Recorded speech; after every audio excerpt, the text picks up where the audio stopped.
Hello guys, magandang hapon sa lahat and happy Sunday sa lahat. Yan. So meron tayong order, customer from Tigato. Ayan, Buhangin, Davao City. Yan. So yung order niya po is yung 9,000 na package. Ayan. So sa 9,000 na package, yung kasama na outdoor extender dyan ay yung TP-Link. Ayan, as you can see, TP-Link AEP 110. Ayan. So ito yung itsura niyan. Okay. Ayan. So meron niyang antenna nasa loob ng box. And then kasama sa package yung dalawang tig 10 meters na Cat 6 LAN cable. So dalawa po yan tig 10 meters po. Okay? And then syempre kasali din sa package yung 2x3 na tarpaulin. Ayan, size po nito is 2x3 po ang size ng tarpaulin. Okay? And then syempre yung ating Vendo na curve box. Okay? Ayan, so makikita nyo. Ayan, naka-anti-hook na yan and then naka-lead frame. Okay? Ayan. Sige, try natin mag-connect dyan sa outdoor extender. Okay? Yung gusto niya pala ipangalan dyan sa, sa outdoor extender ng customer natin from Tigato. Ayan, punta tayo sa isang phone. Okay?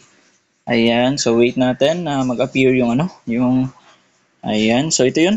Yung SSID ng vendor ng customer natin. Yan. Ang gusto niya ipangalan is yung Monica Piso Wi-Fi. Yan, yung Monica Piso Wi-Fi. Connect tayo dyan sa Monica Piso Wi-Fi. Ayan, so a few seconds, syempre magpa-pop up yan sa customer portal. Okay? Ayan, so click natin yung vendor rates para makita yung default rates ng vendor. Ayan. So pwede yan, pwede mo yan baguhin sa admin panel mismo ng vendor. Okay? Ayan, so, and may tutorial ako kung paano yun baguhin. Okay?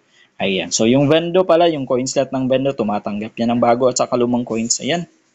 Sige, hulog tayo ng coins. Kapag maghuhulog na ng coins, click natin yung insert coin button na nasa portal. Okay? Ayan. So, lalabas yung timer. Ayan. So, hulog ako ng 20 peso coin. Ayan. Ayan. So, ayan yung bagong 10 peso coin. Ayan. Okay, yung lumang 10 peso coin. Ayan. Okay. Yung lumang 5 peso coin. Okay. Tapos yung bagong 5 peso coin na circle. And then yung yung bagong 5 peso coin na nonagon.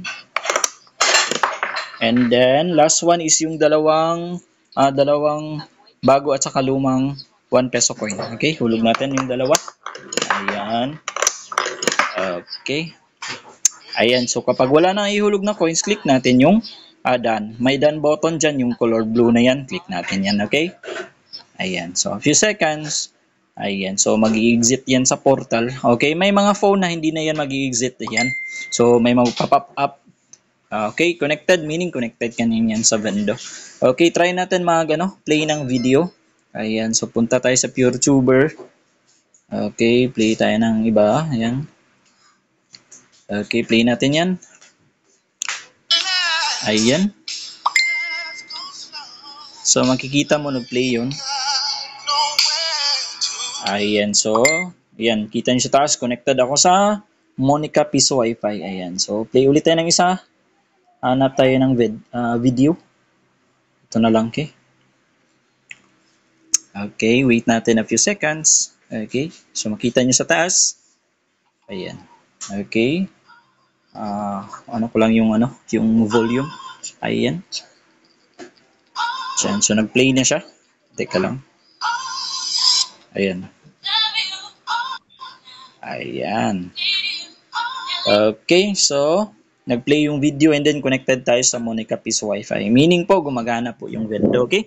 Walang problema po yung Vendo. Ayan, so ready na po ito for delivery mamayang hapon, okay?